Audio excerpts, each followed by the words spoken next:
சரி, என்ஃபோர்ஸ் இப்ப என்ன இருக்குன்னா right to constitutional remedies. Right to இப்ப கான்ஸ்டிடியூட் ஆமா, ரெமிடிஸ். ஆர்டிகல் 32 தான் பாத்தீங்கன்னா இருக்கிறதுலே ரொம்ப முக்கியமானது. இந்த கான்ஸ்டிடியூஷனோட ஆத்துமா அப்படின்னு சொல்றாங்க. உயிர், ஆத்மாவும் உயிரும் இதுதான் அப்படின்ட்டு யார் சொல்றது? டாக்டர் அம்பேத்கரே சொல்றாரு. ஆர்டிகல் 32 தான் இங்க இருக்கிற மொத்த கான்ஸ்டிடியூஷன்லயே ரொம்ப முக்கியமானது. இந்த கான்ஸ்டிடியூஷனோட உயிர் போன்றது, ஜீவன் போன்றது அப்படின்றது. இது சார் ஏன் அப்படி ஆர்டிகல் 30. சொல்றாங்க? ஆமா, ஆர்டிகல் 32 ஏன் அப்படி சொல்றாங்க? அப்படி இந்த ஃபுல்லா கான்ஸ்டிடியூஷனும் இல்லாதது இந்த ஆர்டிகல் 32ல மட்டும் அப்படி என்ன கொடுத்துருக்காங்க?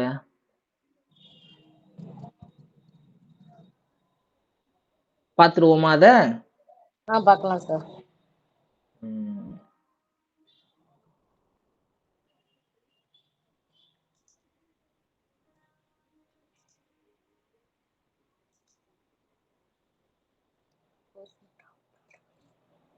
சரி, என்ஃபோர்ஸ்மெண்ட் ஆஃப் ஃபண்டமெண்டல் ரைட்ஸ் அப்படின்னு சொல்றாங்க. Right to move to supreme court for enforcement of fundamental rights. இவ்வளவு நேரம் நம்ம பார்த்தோம்ல அடிப்படை உரிமைகள், ஆர்டிகல் 30 வரைக்கும் பார்த்தோம்ல. ஆர்டிகல் 14ல இருந்து 30 வரைக்கும் நம்ம பார்த்தோம். கரெக்டா? 14ல இருந்து 30 வரைக்கும் நம்ம பார்த்ததுல அந்த 14ல இருந்து 30 வரைக்கும் இருக்கிற நம்மளோட அடிப்படை உரிமைகள் எது மறுக்கப்பட்டாலும் யார்கிட்ட போய் கம்ப்ளைண்ட் பண்ண முடியும் நம்மளால?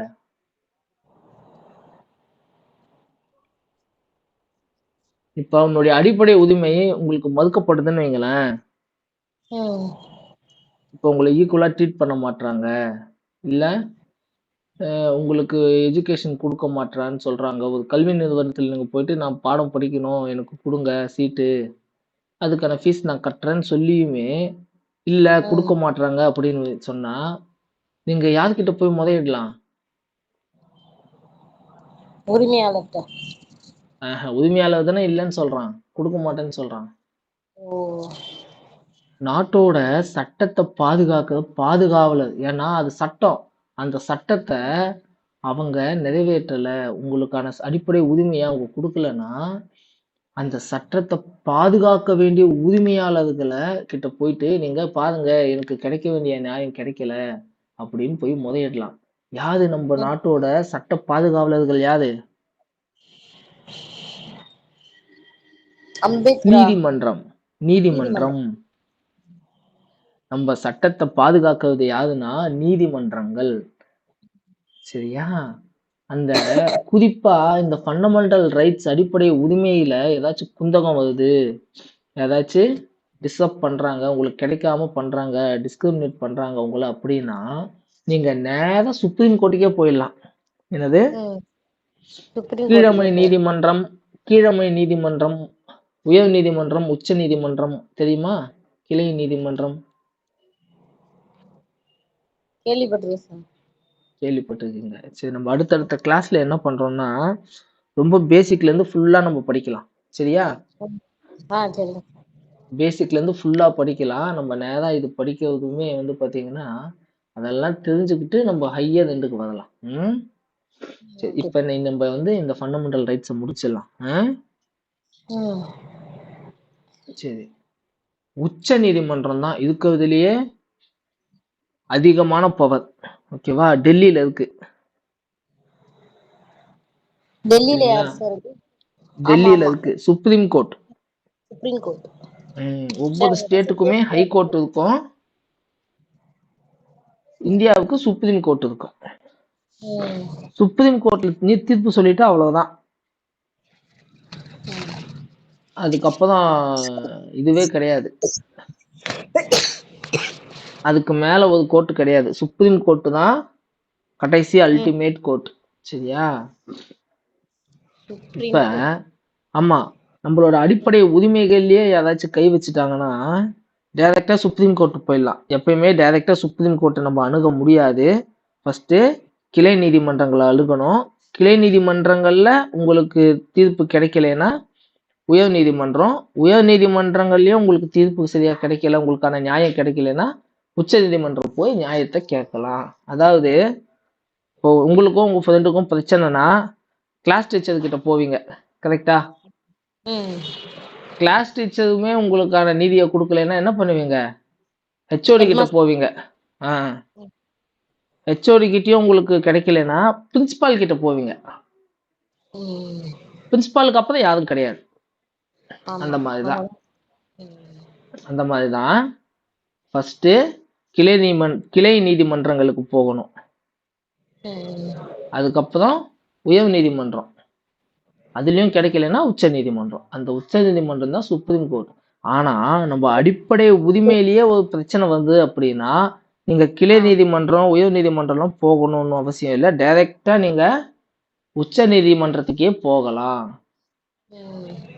அதுக்கான உரிமையை யார் கொடுத்திருக்கானா இந்த ஆர்டிகல் 32 கொடுத்திருக்கு. சரிங்களா?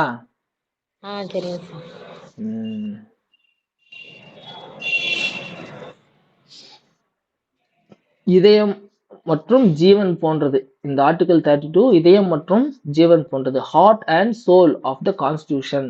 ஓகேவா? கொஸ்டின் எக்ஸாம்ல கேட்பான், which article is called as heart and soul of the constitution அப்படின்னு கேட்பான். ஆர்டிகல் 32 டிக் அடிக்கணும். ரொம்ப முக்கியமான பாயிண்ட் இது. Doctor B.R.. அம்பேத்கர் சொன்னது. ஆமா ஆமா. it guarantees right to constitutional remedies. என்னது? Right to remedy, constitutional remedies. கான்ஸ்டிடியூஷன்ல உங்களுக்கு ஏதாச்சும் குறை இருந்தா அந்த குறை தீர்வு, அரசியல் சாசன குறை தீர்வு, அரசியல் சாசன குறை தீர்வு அதற்கான உரிமை, அரசியல் சாசன குறை தீர்வதற்கான உரிமை, அதுதான் ஆர்டிகல் 32.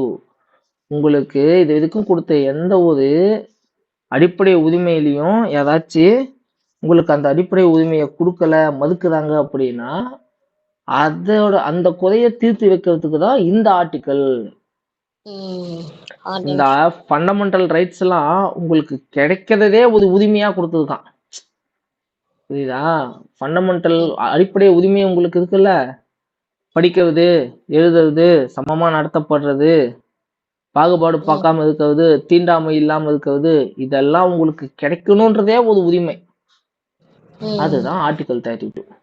இதுல யாராச்சும் வயலேட் பண்றாங்க, அத்துமீறாங்கன்னா அதை வந்து நேரா சுப்ரீம் கோர்ட்ல போய் நம்ம குறை தீர்த்துக்கலாம். அதுக்கான உரிமையை கொடுக்கிறது article 32. Right to move to supreme court, நேரா சுப்ரீம் கோர்ட்டுக்கே போயிடலாம். எல்லா குடிமகனும் போகலாம், எந்த ஒரு குடிமகனும் நேரா போகலாம். ஓகேவா? அதுதான் இங்க சொல்றாங்க. Article 32 grants every citizen the right to move to Supreme Court for the enforcement of their fundamental rights. அது படிங்க கொஞ்சம், பேஜ் நம்பர் 9ல கீ பாயிண்ட்ஸ் அப்படின்னு இருக்கு பாருங்க.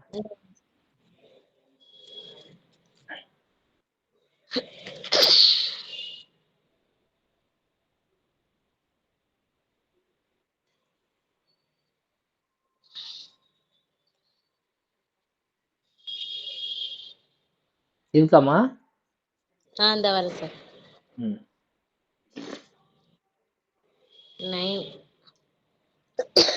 அந்த கீ பாயிண்ட்ஸா சார்? ஆமா, கீ பாயிண்ட்ஸ் கீழே right to move to supreme கோர்ட்னு இருக்குல்ல, அது அந்த பேராகிராஃப் மட்டும் படிங்க.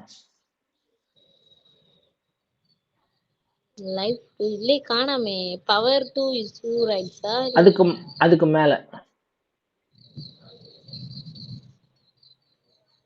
ரைட் டு மூவ், அதான் sir, right to move the supreme court for the enforcement of the fundamental rights. Key points இருக்குல்ல, என்ன சார்? கீ பாயிண்ட்ஸ் அப்படின்னு இருக்குல்ல, கீ ஆமா மேல right to move the supreme court article 32 grants every citizen the right to move to the Supreme Court for the enforcement of their fundamental rights. This is a significant right as it provides direct access to the highest court in the country nod for the protection of one liberties. சரி, நான் படிக்கவா? படிங்க sir. Article 32 every citizen கிராண்ட்ஸ்னா வழங்கப்பட்டது, வழங்குகிறது. Grants every சிட்டிசன்னா குடிமகன். The right to move the Supreme Court. ரைட்னா உரிமை. To move the Supreme Court. Supreme கோர்ட்டுக்கு போறதுக்கு. For the enforcement. Enforcementனா அமலாக்கம் செய்வது, நடைமுறைப்படுத்துதல். Of their fundamental rights. Of their fundamental rights. This is a significant right. Significantனா ரொம்ப முக்கியத்துவம் வாய்ந்த. This is a significant right as it provides direct access to the highest court in the country for the protection of one's liberties. Libertiesனா என்னது? லிபர்ட்டிஸ்னா சுதந்திரம். லிபர்ட்டின்னா என்னது? சுதந்திரம், அவங்களோட உரிமை, இதெல்லாம் கலந்த மாதிரி லிபர்ட்டி. ஓகேவா? அவங்களோட உரிமைகள், சுதந்திரம், இதெல்லாத்தையும் சேர்த்துதான் லிபர்ட்டின்னு சொல்லுவாங்க. சரி, அந்த கோர்ட் என்னென்னலாம் பண்ணும்? அந்த கோர்ட் என்னென்னலாம் பண்ணும் அப்படின்றத நம்ம பார்க்கலாம். This is a significant right as it provides direct access to the highest court in the country for the protection of one's liberty. அப்படின்னா இது ரொம்ப முக்கியத்துவமான ஒரு ரைட்டா ஏன் கருதப்படுதுன்னா, நாட்டிலேயே உச்சபட்சமா அதிகமான பவர்ல இருக்கிற கோர்ட் டைரக்டா அந்த கோர்ட்டுக்கே உங்களுக்கு போறதுக்கான உரிமையை கொடுக்கறதுனால. சரியா? ஏன் இந்த சட்டம் அவ்வளோ ஸ்பெஷலா இருக்கு அப்படின்னு சொல்றாங்கன்னா, நீங்க கீழமை நீதிமன்றங்களுக்கெல்லாம் போக வேணாம், நேரா உச்ச நீதிமன்றத்துக்கே போயிடலாம். சுப்ரீம் கோர்ட் இந்த நாட்டிலேயே அதிக பவரான ஹையஸ்ட் அத்தாரிட்டி கோர்ட்டுக்கே நீங்க போயிடலாம் அப்படின்ற உரிமையை இது கொடுக்கறதுனால. எதுக்கு? ஒருத்தரோட சுதந்திரத்துக்கும் ஒருத்தரோட லிபர்ட்டிக்கும், ஓகேவா, உரிமைக்கும். இப்ப நீங்க லிபரலா இருங்க அப்படின்னா, இப்ப கிளாஸ் ரூம்ல ரொம்ப இறுக்கமா உட்கார்ந்துருக்குறீங்க, ரொம்ப கஷ்டப்பட்டு உட்கார்ந்துருங்க, நீங்க லிபரலா உட்காருங்க அப்படின்னா என்ன அர்த்தம்னா, அட உன் இஷ்டம் போல நீ சந்தோஷமா இருக்கிற மாதிரியே உட்காரு அப்படின்ற அர்த்தம். ஓகேவா? லிபர்ட்டி. ஆமா, நீயா ஃபீல் பண்ணி உட்காரு. எந்த ஒரு தடையோ, எந்த ஒரு உங்க மேல திணிக்கப்பட்ட இதுவோ இல்லாம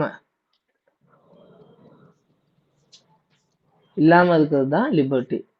இப்ப இந்த சுப்ரீம் கோர்ட்டுக்கு என்னென்னலாம் இருக்கு அப்படின்னா, வேரியஸ் ரிட்ஸ்னா நிறைய எழுதி கொடுப்பாங்க, ஆர்டர்ஸ் போடுவாங்க. என்னென்ன மாதிரி ஆர்டர்ஸ்லாம் இந்த சுப்ரீம் கோர்ட் போடலாம் ரிகார்டிங் திஸ் இந்த ஆர்டிகல் 32 அப்படின்னா, ஏபிஎஸ் கார்பஸ் தெரியுமா? ஏபிஎஸ் கார்பஸ் கேள்விப்பட்டிருக்கீங்களா?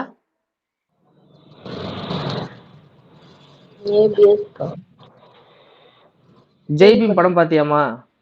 என்ன படம் சார்? ஜெய்பீம். சூர்யா படம் பாத்துட்டேன் சார், ஞாபகம் இல்ல. சரி, ஓகே.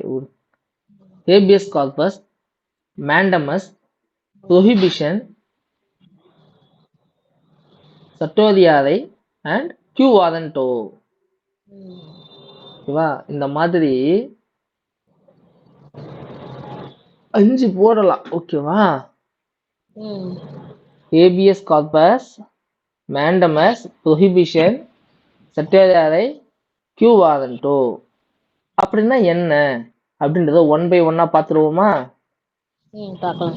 பக்கம் 10 எடுத்துக்கோமா. habeas habeas corpus அப்படின்னா you shall have the body. you shall என்னது? have the you shall have the body.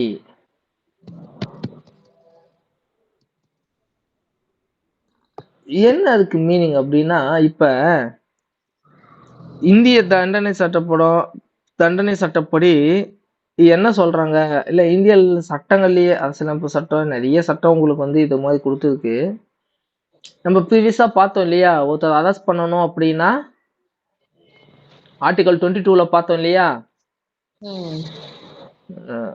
ஒருத்தரை அரெஸ்ட் பண்ணணும்னா அதுக்கான இது சொல்லணும், காரணம் சொல்லணும். 24 மணி நேரத்துக்குள்ள ஒரு மேஜிஸ்ட்ரேட் முன்னாடி நிக்க வைக்கணும் அவரை. மேஜிஸ்ட்ரேட் சரி ஃபர்தரா மறுபடியும் அவரை காவல்ல வைங்க, இல்ல தண்டனை உறுதியாகி அவரை வந்து சிறைசாலையில வைங்க அப்படின்னு சொன்னாதான் அவரை மேற்கொண்டு காவல் வைக்க முடியும். அதாவது டிடென்ஷன்னா அடைச்சி வைக்கணும், கரெக்டா? ஒரு ரூம்குள்ள அடைச்சி வைக்கணும். அது ஃபண்டமெண்டல் ரைட்டு. உங்களை ஒரு இடத்துல அடைச்சி வைக்க கூடாது. ஆர்டிகல் 21 படி நீங்க சுதந்திரமா வாழ்றதுக்கான, லிபரல்னா சுதந்திரம், ஓகேவா? நீங்க சுதந்திரமா வாழ்றதுக்கான உரிமை கொடுத்ததுக்கு ஆர்டிகல் 21. அதுக்கு அகைன்ஸ்டா இருக்கா? உங்களை 4 செவத்துக்குள்ள அடைச்சி வைக்கிறது அகைன்ஸ்டா இருக்கா இல்லையா? உங்க சுதந்திரத்தை பதிக்கிறாங்க. 4 செவத்துக்குள்ள அடைக்கிறதுனால உங்க சுதந்திரத்தை பதிக்கிறாங்க, கரெக்டா? அத சட்டப்படி பண்ணணும்னு சொல்றாங்க. அத சட்டப்படி பண்ணணும். அதுக்கு தான் நிறைய சட்டங்கள் இருக்கு. ஒருத்தரை ஜெயில போடணும்னா அவரு ஏதாச்சும் குற்றம் செஞ்சிருக்கணும், அதாவது சட்டத்தை மீறி இருக்கணும். சட்டத்தை மீறினாதான் அவரை நம்ம காவலே வைக்க முடியும், ஒரு 4 செவத்துக்குள்ள அடைக்க முடியும். அப்படி இல்லைன்னா உங்களை 4 செவத்துக்குள்ள அடைக்க முடியாது. ஒரு சட்டத்தை மீறாமல் அவரை 4 செவத்துக்குள் அடைக்க முடியாது, அதாவது ஜெயில். அததான் டிடென்ஷன், காவல் அப்படின்னு சொல்றாங்க. காவல்ல வைக்க முடியாது. காவல்ல வைக்கிறதுன்னா என்னது?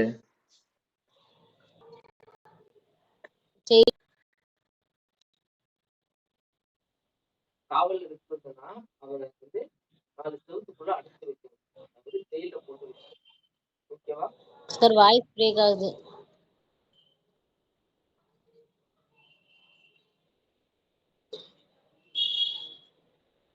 ஓகேவா சார்? என்ன சார்? ஓகேவா? Okay sir.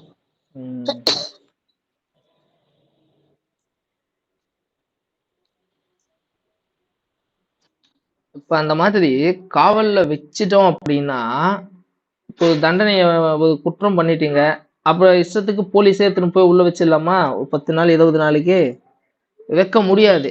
அதுக்கு என்ன பண்ணணும்னா, சட்டப்படி நீங்க இந்த தப்பு செஞ்சிருக்கீங்க, அதனால உங்களை காவல்ல எடுக்குதோன்னு சொல்லிட்டு உங்களுக்கு ஒரு நோட்டீஸ் காட்டணும், ஓகே? அது மட்டும் இல்லாம உங்களை காவல்ல எடுத்து 24 மணி நேரத்துக்குள்ள ஒரு மேஜிஸ்ட்ரேட்னா யாரு? நீதிபதி, ஓகேவா? ஒரு நீதிபதி முன்னாடி உங்களை எடுத்துட்டு போய் நிறுத்தணும். அந்த டாக்குமெண்ட்லாம் காட்டணும். ஐயா இந்த மாதிரி இந்த தப்பு செஞ்சிருக்காது, அதுக்கான இதெல்லாம் இருக்கு எங்க கிட்ட, அதுக்கான எவிடன்ஸ் எல்லாம் இருக்கு, ஃபர்தரா நாங்க அதை விசாரிச்சு இவருதான் பண்ணாதுன்னு ஊர்ஜிதப்படுத்தணும். பேசிக்கான எவிடன்ஸ் இருக்கு, இவரு செஞ்சுக்கிறதுக்கான வாய்ப்பு இருக்குதுன்றத சம்பந்தமா நம்ம கிட்ட எவிடன்ஸ் இருக்கு, இவருதான் கன்ஃபார்மா பண்ணாதான்றத பாக்குறதுக்கு நாங்க ஃபர்தரா இவரை விசாரிக்கணும், அதனால இவரை எங்க கிட்ட காவலுக்கு கொடுங்க அப்படின்னு சொல்லி கேட்பாங்க. அதை பார்த்துட்டு அந்த நீதிபதி சரி இவரை 3 நாள் காவல் எடுத்துக்கோங்க, 10 நாள் காவல் எடுத்துக்கோங்கன்னு சொல்லுவாரு. அதுக்கப்புறம் கூட்டிட்டு போய் காவல்ல வைப்பாங்க. அப்படி காவல்ல வச்சு போலீஸ் ஸ்டேஷன்ல வச்சு விசாரிப்பாங்க. அந்த 3 நாள் முடிஞ்சோம்னா அவரை வந்து அனுப்பிச்சிடணும். இல்ல மறுபடியும் உங்களுக்கு இன்னொரு 3 நாள் வேணும்னா கோர்ட்ல தான் கேட்கணும். தண்டனை இப்ப அது ஒரு குற்றம் அவருக்கு வந்து நிரூபணம் ஆகாம அவரை வந்து ஜெயில போட முடியாது. ஓகேவா? காவல் எடுக்கிறது வேற, தண்டனையை எடுத்துட்டு போய் ஜெயில வைக்கிறது வேற.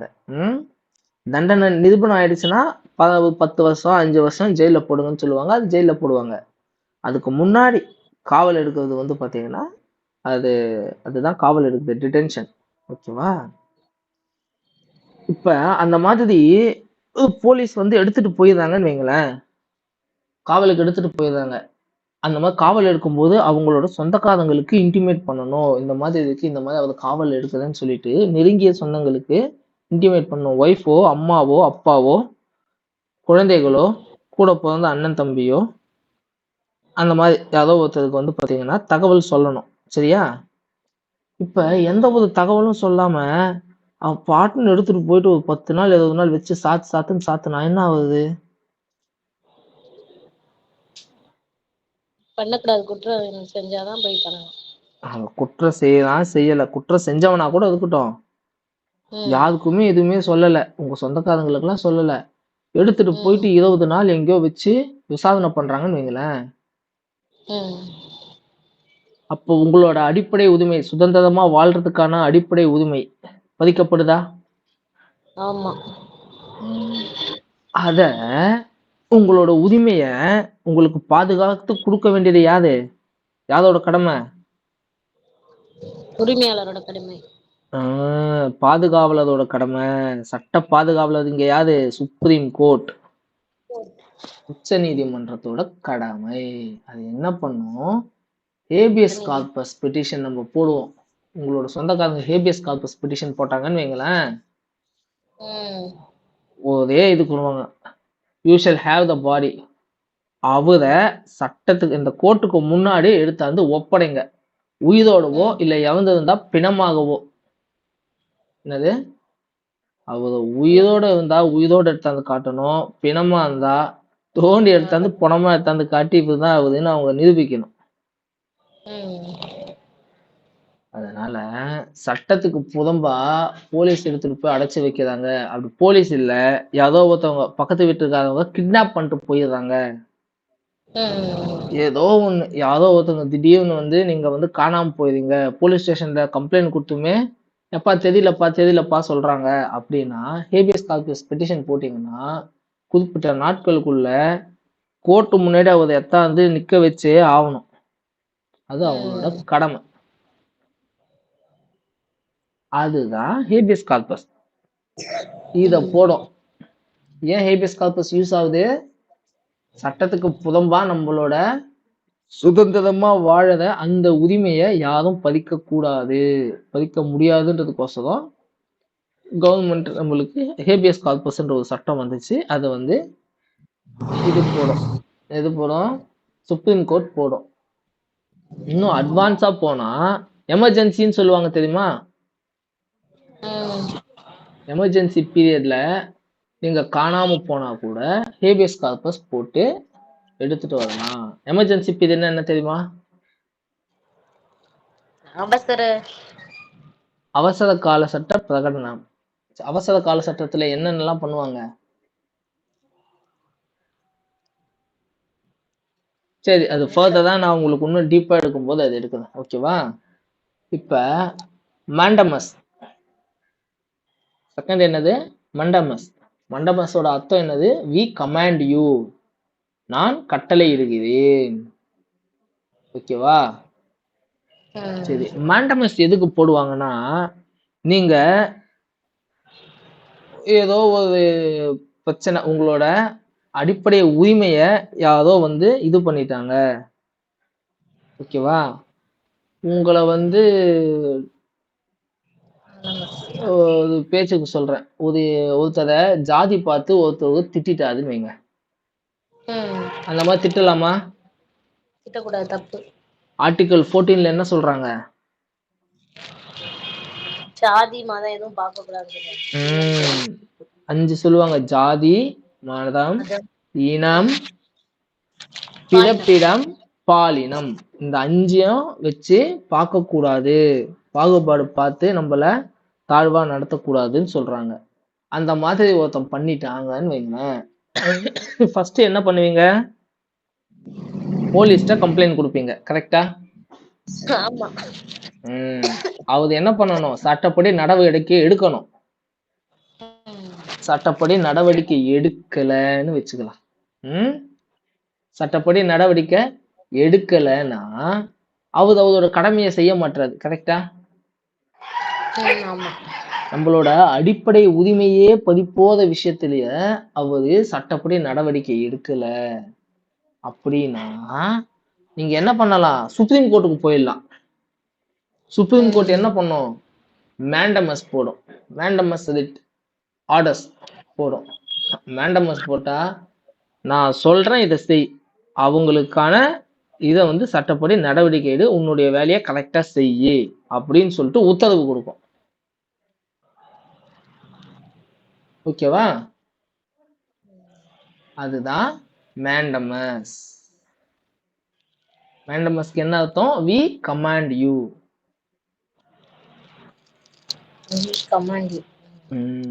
அடுத்து என்னன்னா ப்ரோஹிபிஷன். என்னது ப்ரோஹிபிஷன்? ப்ரோஹிபிட்னா என்னன்னா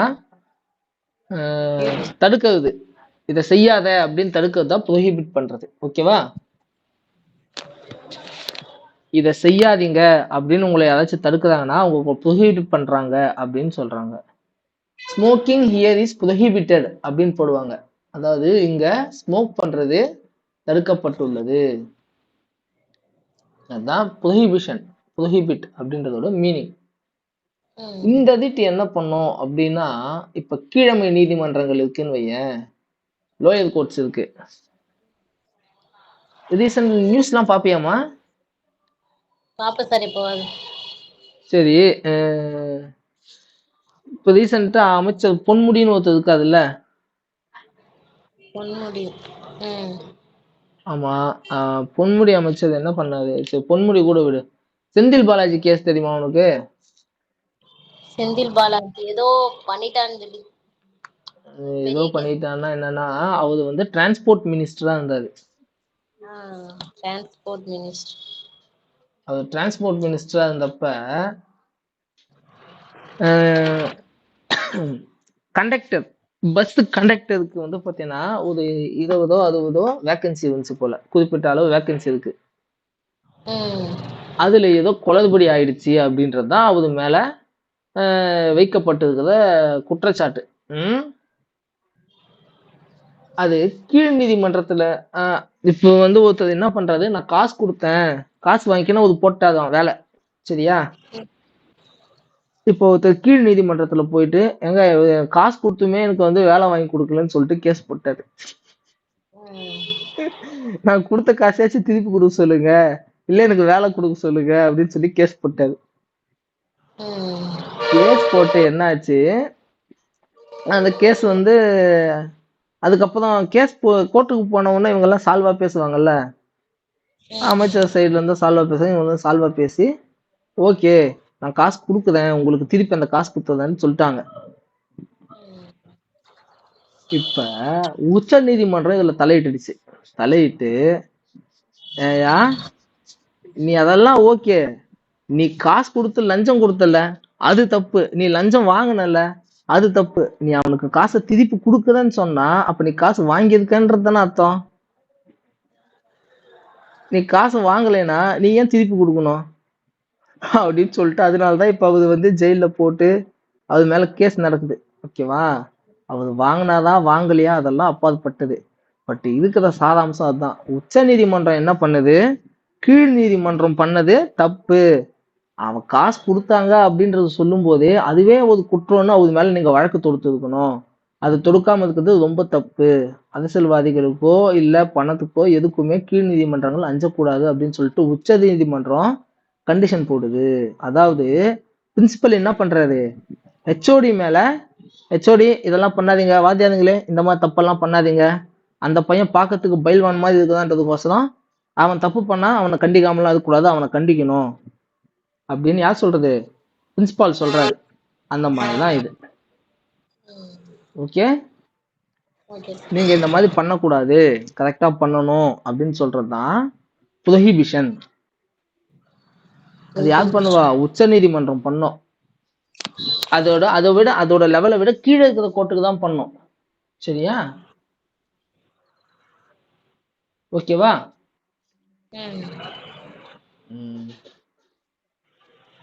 சட்டோதை. இப்ப சட்டம் எதுனா என்னன்னு தெரியுமா? சட்டம் எதுனா சட்டம் எதுனா இங்க டு பி இன்ஃபார்ம்ட், இன்ஃபார்ம் பண்றது.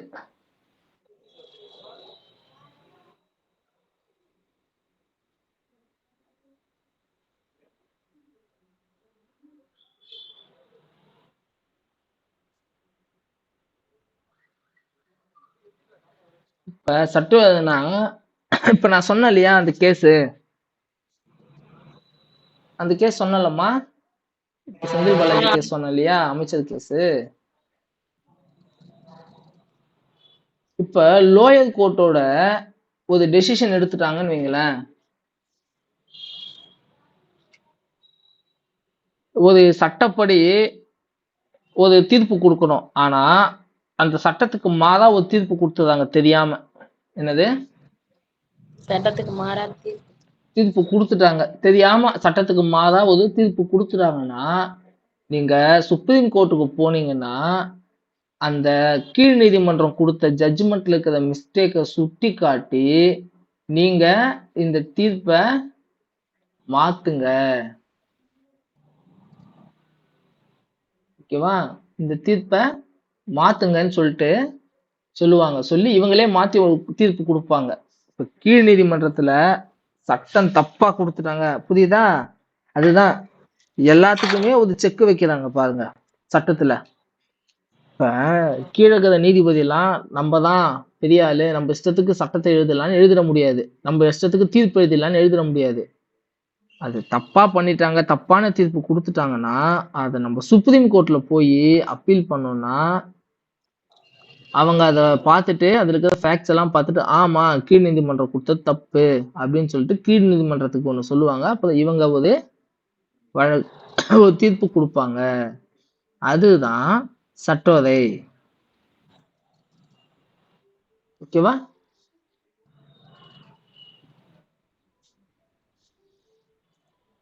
சட்டோதைன்னு சொல்லுவாங்க. அதுதான். அப்புறம் கியூ வாதன்டோ. என்னது? Quo warranto by what authority? கியூ வாதன்டோன்னா என்னது மீனிங்? By what authority. இது என்ன பண்ணும் அப்படின்னா, உங்களுக்கு அதை படிச்சு பார்த்து நீங்க எப்படி புரிஞ்சுக்குவீங்கன்னு தெரியல. நான் உங்களுக்கு அதுக்கு ப்ராப்பரா மீனிங் சொல்றேன் பாரு செல்வா. இப்ப நீ என்ன செக்ஷன்ல வேலை பார்க்குற? Store section. என்ன செக்ஷன்? Store section. ஓகேவா? பர்ச்சேஸ்லாம் உங்க கண்ட்ரோல்ல வருமா? ஆமா, மெட்டீரியல்லாம் என் கண்ட்ரோல்ல இருக்கு. பர்ச்சேஸ் சரி, விற்கிறதெல்லாம் நாங்க தான் டிபார்ட்மென்ட்க்கு எடுத்து கொடுப்போம், விற்போம். நீங்களே தான் விற்பீங்களா? ஆமா, வந்து வாங்குவாங்க, நாங்க எடுத்து கொடுப்போம். சரி, இப்ப அந்த ரூம் எல்லாம் கூட்டி பெருக்குறது, உங்களோட அந்த அதான் உங்களோட ஆபீஸ கூட்டி பெருக்கிறதெல்லாம் யார் கண்ட்ரோல்ல வரும்? House keeping. ஹவுஸ் கீப்பிங் கண்ட்ரோல்ல வரும். இப்ப அங்க இருக்கிற யாராச்சும் ஒருத்தருக்கு ஏமா நீ அந்த வேலையை போய் பண்ணு, நீ இந்த வேலையை போய் பண்ணுன்ட்டு ஹவுஸ் கீப்பிங் பண்றவங்க கிட்ட உன்னால ஆர்டர் போட முடியுமா? ஆர்டர் போட முடியாது. ஹவுஸ் கீப்பிங் இன்சார்ஜால முடியுமா? அது முடியும். இப்ப நீ என்ன பண்றனா, நீ நேரா அங்க இருக்கிற ஊழியர்கிட்ட போயிட்டு ஏமா நீ போய் பாத்ரூம் கழுவிட்டு வா போ, நீ போய் அதை கழுவிட்டு வா போ அப்படின்னு சொல்றேன்னு வையேன். நான் சொல்ல முடியாது, அதுக்குள்ள ஊழியர்கிட்ட தான் சொல்ல முடியும். அதுதான் சொல்றேன். இப்ப நீங்க சொல்றீங்கன்னு வைங்களேன், இப்ப அவங்க போய் சொல்லலாம் சுப்ரீம் கோர்ட்ல, இங்க பாருங்க இவங்க இந்த மாதிரி பண்றாங்க, அவங்களுக்கு இதுக்கான அத்தாரிட்டியே கிடையாது, அவங்களுக்கு இது சொல்றதுக்கான உரிமையே கிடையாது, பவரே கிடையாது, ஆனா அவங்க சொல்றாங்க அப்படின்னு நீங்க சுப்ரீம் கோர்ட்ல மனு கொடுக்கலாம். இது அப்படியே கவர்மெண்ட்ல பொருத்தி பாருங்க. ம். இப்ப நான் சொன்ன எக்ஸாம் அப்படியே கவர்மெண்ட்ல பொருத்தி பார்த்தீங்கன்னா உங்களுக்கு இது தெரிஞ்சிடும். ம் ம். இப்போ எலக்ட்ரிக் டிபார்ட்மெண்ட்ல இருக்கிறவங்க ஒரு தூய்மையாளரை போயிட்டு இதை பண்ணு அதை பண்ணுன்னு சொல்ல முடியாது. அந்த கமிஷனரோ அந்த அதிகாரியோ இந்த டிபார்ட்மெண்ட்ல இருக்கிற ஒரு ஆட்களை அப்படி வேலை வாங்க முடியாது. அப்படி வாங்கினா அப்பதான் கியூ வாரண்டோ பெட்டிஷன் ஃபைல் பண்ணணும். என்ன உரிமையில அவர் இந்த வந்து செய்றாரு அப்படின்றது. சுப்ரீம் கோர்ட் அதை பார்த்துட்டு இவனுக்கு அதுக்கான உரிமை இல்லப்பா, நீ அதெல்லாம் சொல்லக்கூடாது, உன் வேலையை மட்டும் பாதுப்பான்னு சொல்லிடுவாங்க. சரிங்களா? சரி, இதேதான் ப்ரொஹிபிஷனுக்கும் சொல்லுவாங்க. ப்ரொஹிபிஷனுக்கும் நம்மளோட அதிகார லிமிட்டை தாண்டி ஓவரா நம்ம பண்ணோம்னு வைங்களேன், அதை ப்ரொஹிபிட் பண்ணுவாங்க உச்ச நீதிமன்றம். எப்பா உன் அதிகாரத்தை தாண்டி வருது, இது உன் லிமிட்டுக்குள்ளதான் நீ பண்ணணும் அப்படின்னு சொல்லுவாங்க. சரியா? ரீசெண்டா தமிழ்நாட்டுல ஒரு கேஸ் அந்த மாதிரி ஆச்சு, தெரியுமா? ஆமா, அதுக்கு ஃபைன் கூட போட்டாங்க. என்னன்னா ஒரு அதிகாரி என்ன பண்ணாரு, அவருக்கு கீழே இருக்கிற அதிகாரிய எக்ஸ்பிளனேஷன் கேட்டாரு. எக்ஸ்பிளனேஷன் கேட்டு சஸ்பென்ஷன் கொடுத்துட்டாரு, சஸ்பென்ஷன் ஆர்டர் கொடுத்துட்டாரு. ஓகேவா? சஸ்பென்ஷன் ஆர்டர் கொடுத்த உடனே கவர்மெண்ட்ல எப்படின்னா மேப் பண்ணியிருப்பாங்க, இந்த லெவல் அதிகாரி கமிஷனர் கீழே வரணும், இந்த லெவல் அதிகாரி டிஜி கீழே வரணும், இந்த அதிகாரி இன்ஸ்பெக்டர் கீழே வரணும். ஓகேவா? இப்போ போலீஸ் ஸ்டேஷனே ஒரு எக்ஸாம்பிள் எடுத்துக்கலாமே. கவர்மெண்ட் ஆஃபீஸ்ல எல்லாருக்கும் தெரிஞ்சது போலீஸ் ஸ்டேஷன் தான். கான்ஸ்டபிள்லாம் இருக்காங்க பாத்தியா? கான்ஸ்டபிள்லாம் யார் கீழே வருவாங்க? இன்ஸ்பெக்டர் கீழே வருவாங்க. அந்த ஆபீஸே இன்ஸ்பெக்டர் கீழே தான் வரும் வேலை விஷயத்துல. ஆனா அவங்களுக்கு தண்டனை கொடுக்கறது, அவங்களை எதனா வந்து அப்பாயின்மெண்ட் பண்றதெல்லாம் யாரு கீழே வரும்னா மாறும். கான்ஸ்டபிளுக்குலாம் யாரு வந்து அந்த மாதிரி தண்டனை கொடுக்குற அதிகாரி, அப்பாயின்மெண்ட் கொடுக்குற அதிகாரின்னு எல்லாம் மாறும். கான்ஸ்டபிளுக்குலாம் யாருன்னா அசிஸ்டன்ட் கமிஷனர் இருப்பாரு. ஓகேவா? எஸ்ஐ இன்ஸ்பெக்டர் அவங்களுக்குலாம் யாருன்னா கமிஷனர் இருப்பாரு. கமிஷனருக்குலாம் யாருன்னா ஐஜி இருப்பாரு. ஓகேவா? இப்ப ஒரு அசிஸ்டன்ட் கமிஷனர் கீழே இன்ஸ்பெக்டர் வரல. இன்ஸ்பெக்டர் எல்லாம் யாரு கீழே வராங்க? கமிஷனர் கீழே வராங்க. ஒரு அசிஸ்டன்ட் கமிஷனரு இன்ஸ்பெக்டருக்கு சஸ்பென்ஷன் கொடுக்க முடியாது. ஓகேவா? இங்க என்ன பண்ணிருக்காருன்னா அவரோட மேலதிகாரி கீழே இருக்கிற ஆளுக்கு இவரு சஸ்பென்ஷன் கொடுத்துட்டாரு. கொடுத்தோம்னா அவரு சுப்ரீம் கோர்ட் போயிட்டாரு. சார், எனக்கான அதிகாரி கமிஷனரு, அசிஸ்டன்ட் கமிஷனர் எனக்கு வந்து சஸ்பென்ஷன் கொடுத்துருக்காரு, அதை நீங்க என்னன்னு பார்த்து சொல்லுங்கன்னா ப்ரொஹிபிட்டேன். அதுதான் ப்ரொஹிபிஷன். அப்பதான் ப்ரொஹிபிஷன் உள்ள வருது. அப்ப சுப்ரீம் கோர்ட் என்ன பண்ணுது, நீங்க வந்து இந்த மாதிரி கொடுத்தது தப்பு அப்படின்னு சொல்றாங்க. இவர் உடனே என்ன பண்றாரு, அந்த சஸ்பென்ஷனை ரிவோக் பண்றாரு, திரும்ப வாங்கிக்கிறாரு. சரி, உங்க சஸ்பென்ஷன் கேன்சல் பண்ணப்படுகிறதுன்னு ஆர்டர் கொடுத்துறாரு. திருப்பி உச்ச நீதிமன்றம் என்ன பண்ணுது, ஆனா நீ கொடுத்ததே தப்புன்னு சொல்றேன், இதுல நீ திருப்பி வேலை வாங்குறியா, அந்த உரிமையும் உனக்கு இல்ல, உனக்கு அதுக்கு கொடுக்கறதுக்கும் உரிமை இல்லை, திரும்பி வாங்குறதுக்கும் உரிமை இல்லை, நீ ரொம்ப அதிக பிரசங்கத்தனம் பண்ற, இவ்வளவு லட்சம் ரூபாய் ஃபைன் கட்டு அப்படின்னு சொல்லிச்சு. இதுதான் ப்ரொஹிபிஷன். இப்ப நம்ம 5 சொன்னோம் இல்லையா, ரிட் பெட்டிஷன். என்னென்னது? ஃபர்ஸ்ட் ஏபிஎஸ் கார்பஸ், அப்பதான் mandamus, prohibition, certiorari, quo warranto.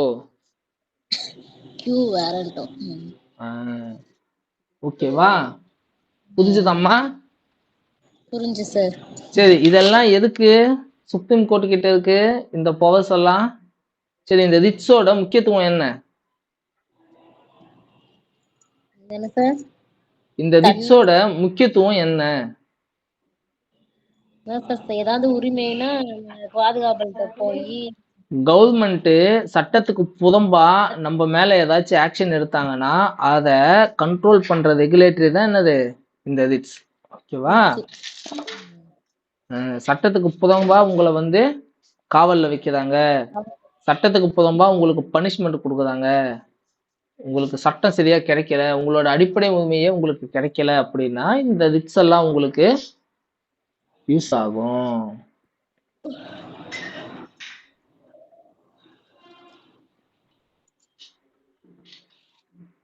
ஓகேவா?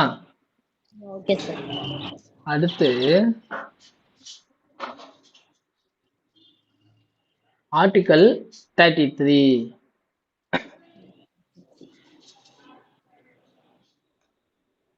ஆர்டிகல் 33 என்ன பண்ணுது? Restriction of fundamental rights. Fundamental rights உங்களுக்கு கிடைக்கிறதுல ஒரு சில ரெஸ்ட்ரிக்ஷன்ஸ் வைக்குது. ரெஸ்ட்ரிக்ஷன் என்னது? ரெஸ்ட்ரிக்ஷன் பாதுகாக்கப்படுறதா சார்? உரிமை ரெஸ்ட்ரிக்ஷன்னா என்னது? கரெக்டா சொல்லு தமிழ்ல. நம்மளுக்கு ஒரு இன்ஸ்ட்ரக்ஷன் கொடுக்கறதுனா இன்ஸ்ட்ரக்ஷன் இல்ல, ரெஸ்ட்ரிக்ஷன்.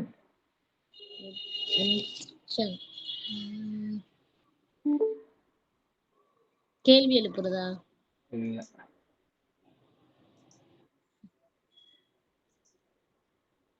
உரிமை, அடிப்படை உரிமையா சார்?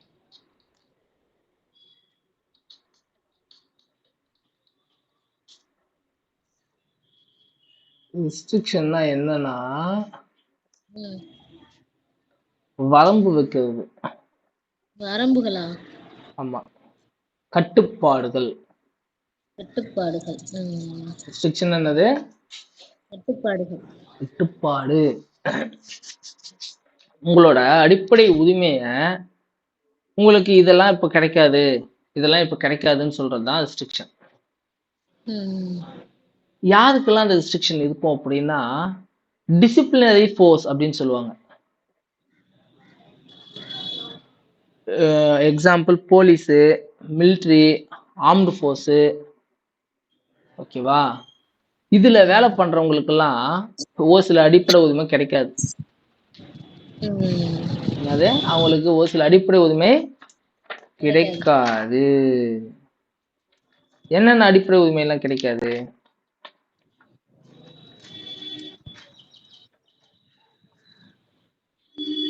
ஆர்டிகல் 19. ஆர்டிகல் 19ல என்ன பார்த்தோம்? Right of freedom.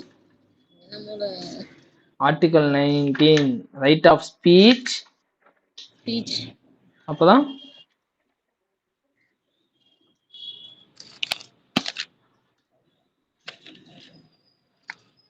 அனைவரும் சட்டத்துக்கு முன்பு சமமா சார்? அது ஆர்டிகல் 14. ஆர்டிகல் 19 சொல்லுங்க.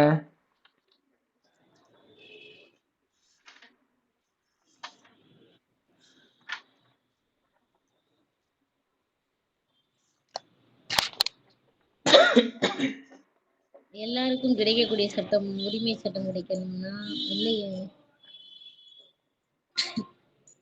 ஆர்டிகல் அதாவது ஃப்ரீடம் ஆஃப் ஸ்பீச் இருக்கா? ஆமா ஆமா, ஃப்ரீடம் ஸ்பீச். எல்லாரும் ஃப்ரீடம் ஆஃப் அசோசியேஷன். ஓகேவா? இதெல்லாம் அதாவது அசோசியேஷன்னா நீங்க யூனியன் வச்சுக்கலாம், ஒரு 10 பேர் ஒன்னா சேர்ந்து ஒண்ணு பண்ணலாம் அவங்க இஷ்டத்துக்கு. ஓகேவா? அதெல்லாம் வந்து பாத்தீங்கன்னா உங்களுக்கு கிடைக்காது. யாருக்கு?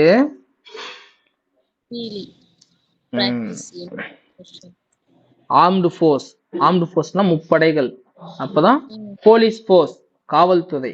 அப்பதான் பேராமிலிட்டரி, துணை ராணுவம். இந்த பிஎஸ்எஃப், சிஆர்எஸ்எஃப், இந்தோ டிபெட்டு, அசாம் ரைபிள்ஸ் இவங்கெல்லாம் இருக்காங்கல்ல, இதுல இருக்குங்க. அப்பதான் இந்த இன்டெலிஜென்ஸ் ஏஜென்சிஸ்ன்னு சொல்லுவாங்க. அதாவது RAW, அப்புறம் IB, CBI, NIA இதெல்லாம் இருக்குல்ல,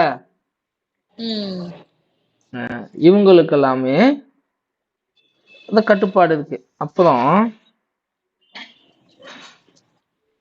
டெக்னிக்கல் ஸ்பை ஏஜென்சிஸ் இருக்கு, தெரியுமா? ஸ்பை உளவாளிகள், உளவாள ஏஜென்சிஸ் இருக்கும், தெரியுமா? இந்த சினிமால எல்லாம் கம்ப்யூட்டர்ல உட்கார்ந்து மானிட்டர் எல்லாம் பண்ணுவாங்க, தெரியுமா? யாராச்சும் எதனா பண்ணானா அப்படின்ட்டு. அது மாதிரி அவங்களுக்கும் இந்த கட்டுப்பாடுகள் இருக்கு. எதுக்குன்னா டிசிப்ளின் டெக்காரம், என்னது ஒழுக்கத்தை, ஒழுக்கத்துக்கும் டெக்காரத்துக்கும். அப்புறம் வந்து பாத்தீங்கன்னா பாதுகாப்பு பாதுகாப்பு நோக்கங்களை கருதி அவங்களுக்கு இந்த கட்டுப்பாடுகள் விதிக்கப்படுகிறது. என்ன பண்ணக்கூடாது, அவங்க பிரஸ்ஸ மீட் பண்ணக்கூடாது. என்னது மீட் பண்ணக்கூடாது. ஆமா, பிரஸ்ஸ போய் சந்திச்சு அவங்க பேட்டி கொடுக்க கூடாது. இதுக்கு முன்னாடி இதுக்கு முன்னாடி ஆர்மி ஆர்மி ஜெனரல் ஒருத்தர் என்ன பண்ணாரு, இந்தியா கிட்ட போதுமான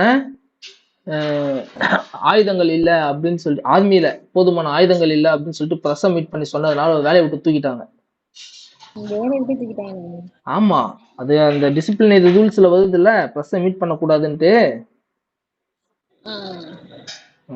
போலீஸுமே பிரஸ் மீட் பண்ணக்கூடாது. அதுக்கு ஒரு லெவல் இருக்கு, கமிஷனர் லெவலு, ஐஜி லெவலு, அந்த மாதிரி லெவல் இருக்கு. அந்த மாதிரி லெவல்ல இருந்தாலுமே அவங்க மேலே அதிகாரி கிட்ட பர்மிஷன் வாங்கிதான் பிரஸ் மீட் பண்ணணும். ஓகேவா? இஷ்டத்துக்கு பிரஸ் மீட் பண்ணா, இப்ப இந்த அண்ணா யூனிவர்சிட்டி அந்த ஒரு பாப்பாக்கு கொடுமை நடந்துச்சு இல்லையா, அதுல வந்து பாத்தீங்கன்னா ஒரே ஒரு குற்றவாளி தான் அப்படின்னு சொல்லிட்டு அந்த அந்த உயர் அதிகாரி பிரஸ் மீட் பண்ணி சொல்லிட்டாரு. அதுக்கு கோர்ட் இப்ப என்ன சொல்லியிருக்கு, நீங்க எப்படி பிரஸ் மீட் பண்ணி சொல்லலாம், உங்க உயர் அதிகாரி கிட்ட பர்மிஷன் வாங்குனீங்களா, ஒரு இது முடியறதுக்கு முன்னாடியே, ஒரு விசாரணை முடியறதுக்கு முன்னாடியே நீங்க எப்படி ஒரு முடிவுக்கு வந்து நீங்க அந்த மாதிரி சொல்லலாம், விசாரணை நடக்கும் போதே அதை பத்தி நீங்க வெளியே சொல்லியிருக்க கூடாது. நீங்க வந்து பிரஸ் மீட் பண்றதுக்கு உங்களுக்கு டிசிப்ளினரி ரூல்ஸ்ல இதுவே கிடையாது, உரிமையே கிடையாது. அப்படி மீட் பண்ணனாலும் உயர் அதிகாரி கிட்ட பர்மிஷன் வாங்கணும், நீங்க பர்மிஷன் வாங்குனீங்களா அப்படின்னு சொல்லிட்டு கேள்வி கேட்டது. அப்புறம் அவங்களுக்கு ஃப்ரீடம் ஆஃப் ஸ்பீச் கிடையாது, நினைச்சதெல்லாம் பேச முடியாது போலீஸ்காரங்களாம். அப்பதான் அவங்க யூனியன் அமைக்க முடியாது. அதனாலதான் போலீஸ்க்கோ இல்ல ஆர்மிக்கோ யூனியன் கிடையாது. மித்த எல்லா கவர்மெண்ட் ஆபீஸ்க்கோ யூனியன் இருக்குல்ல, பிரைவேட்டு கூட ஒரு யூனியன் வச்சிருக்காங்க. இப்ப சாம்சங் ஊழியர்கள் யூனியன் வைக்கிறாங்க இல்லையா, போராட்டம் கூட பண்ணாங்க, இப்பதான் ரீசெண்டா கிடைச்சிச்சு. அந்த மாதிரி போலீஸ்க்கு யூனியன்லாம் வைக்க முடியாது. ஏன்னா அவங்களுக்கு ரூல்ஸ்லயே அந்த மாதிரி வைக்க கூடாது.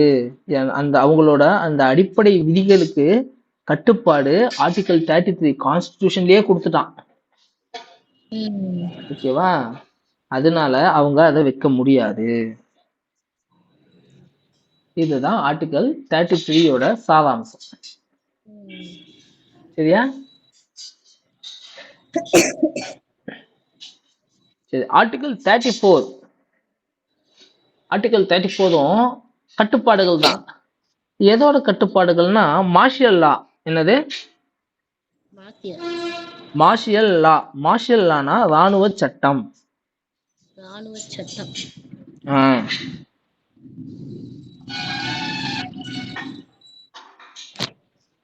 மார்ஷியல் மார்ஷியல் லா தானே சார்? மார்ஷியல் லா தானே? மார்ஷியல் மார்ஷியலா? ஓ, மார்ஷியல் லா. மார்ஷியல் லா. இப்ப ஒரு சினாரியோ சொல்றேன் பாத்துக்கோங்க. இப்ப நம்ம ஸ்டேட்ல வந்து பாத்தீங்கன்னா கலவரம் நடக்குதுன்னு வச்சுக்கோங்க. நம்ம ஸ்டேட்ல கலவரம் நடக்குது, அது வந்து ரொம்ப மோசமா நடக்குது, அச்சுன்னு மாள்றாங்க, கவர்மெண்டால எதுவும் பண்ண முடியல. போலீஸையே அடிச்சு நவுத்திடுறாங்க. அப்ப சட்ட ஒழுங்கு பிரச்சனை, அதுக்கு பேர் என்னது, சட்ட ஒழுங்கு பிரச்சனை. ஒரு 2 ஜாதிக்குள்ள கலவரம் நடக்குது, 2 மதத்துக்குள்ள கலவரம் நடக்குதுன்னு எடுத்துக்கலாமே. ஜாதி கலவரம்னா அந்த ஏரியாக்குள்ள இருக்கும், மத கலவரம்னா ஸ்டேட்டே பிரச்சனையாகுது. அப்ப என்ன பண்ணோம்னா 144 தடை உத்தரவு தெரியுமா?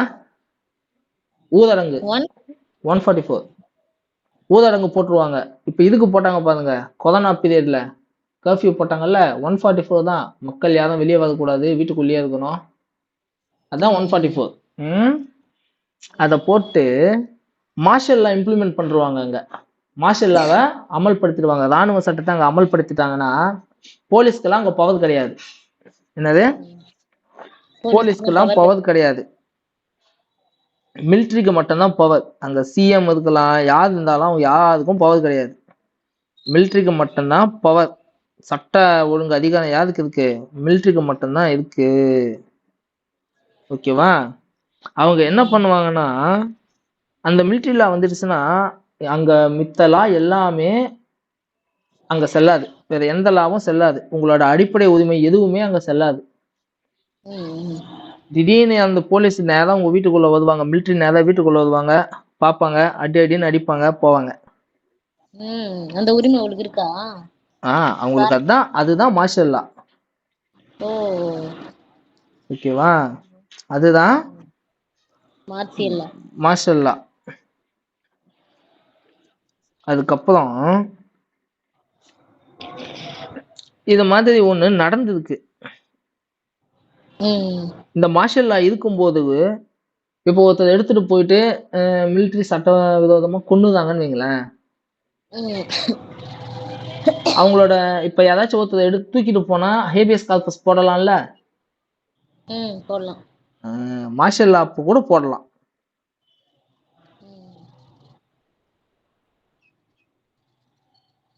மார்ஷல் லா அப்ப கூட போடலாம்.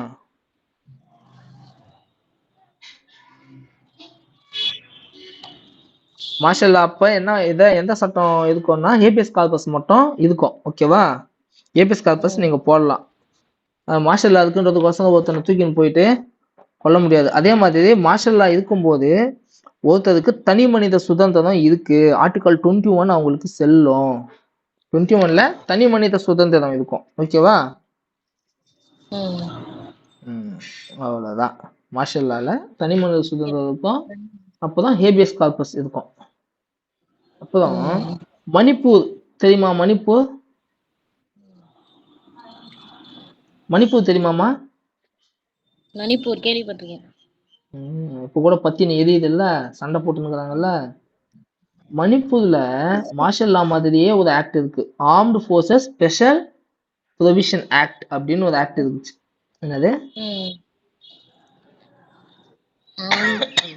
Armed forces special provision act, AFSPA.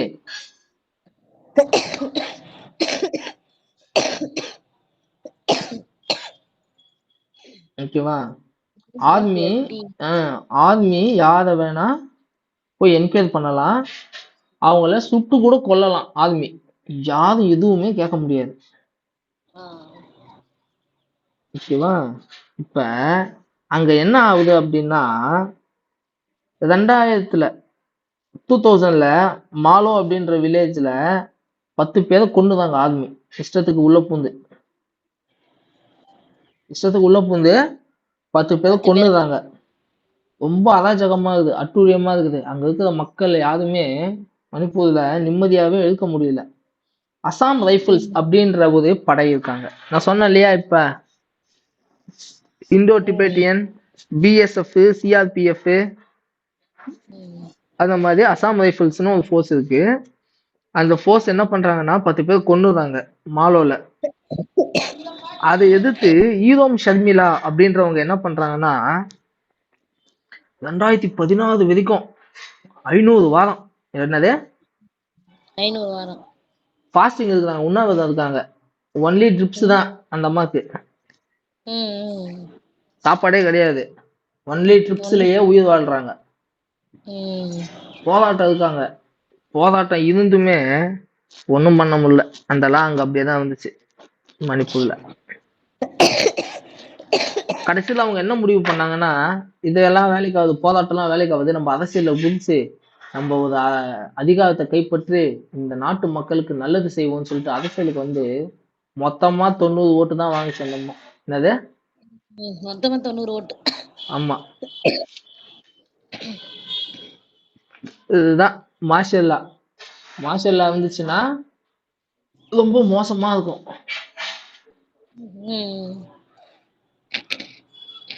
Article 35 என்ன பண்ணுது அப்படின்னா, இந்த ஃபண்டமெண்டல் ரைட்ஸ் பத்தி ரிகார்டிங்கா நீங்க வந்து ரூல்ஸ வந்து மேக் பண்ணிக்கலாம். என்னது? ரூல்ஸ மேக் யார் மேக் பண்ணலாம்? பார்லிமெண்ட் மேட் பண்ணலாம். பார்லிமெண்ட்டுக்கு பவர்ஸ் இருக்கு அப்படின்னு சொல்லிட்டாங்க. ம். அதுல ஒன் ஆஃப் த ரூல் தான் என்னன்னா ரிசர்வேஷன். ம். இப்ப ஈக்குவல் ஆப்பர்ச்சுனிட்டின்னு தானே சொன்னாங்க. ஆமா. ரிசர்வேஷன்னா அப்படி கிடையாது, சமூக நீதிய பார்த்து அவங்க கொடுக்கணும். ஓகேவா? ம். சோ இந்த இப்ப ரிசர்வேஷன் இல்லைன்னா யார் யாரெல்லாம் அதிகமா கத்தாங்களோ எல்லாரும் வாங்க ஃபர்ஸ்ட் 100 பேருக்கு வேலை. ஓகேவா? ம். இப்போ ரிசர்வேஷன் இருக்கிறதுனால என்ன, ஜாதிவாதியா பார்த்து இவங்கள இவ்வளவு பேர் இருக்கிறாங்க, அந்த சமுதாய மக்களும் முன்னேறணும், இந்த சமுதாய மக்களும் முன்னேறணும்ட்டு ஈக்குவலா கொடுக்குறாங்க, ஆப்பர்ச்சுனிட்டி பகிர்ந்து கொடுக்குறாங்க. அப்ப அது அந்த ஈக்குவாலிட்டின்ற அந்த ஃபண்டமெண்டல் ரைட்டை வந்து வல்னரேட் பண்ணுது. கரெக்டா? ம். ஆனாலும் அது வல்னரேட் ஆனாலும் இதுதான் கரெக்டா இருக்கும் அப்படின்னு சொல்லிட்டு அது சம்பந்தமா ஃபண்டமெண்டல் ரைட் சம்பந்தமா ஒரு இது எடுக்கிறாங்க இல்லையா ம். பார்லிமெண்ட்ல, அதுக்கான பவரை பார்லிமெண்ட் கொடுக்கறது என்ன, ஆர்டிகல் 35. ஓகேவா?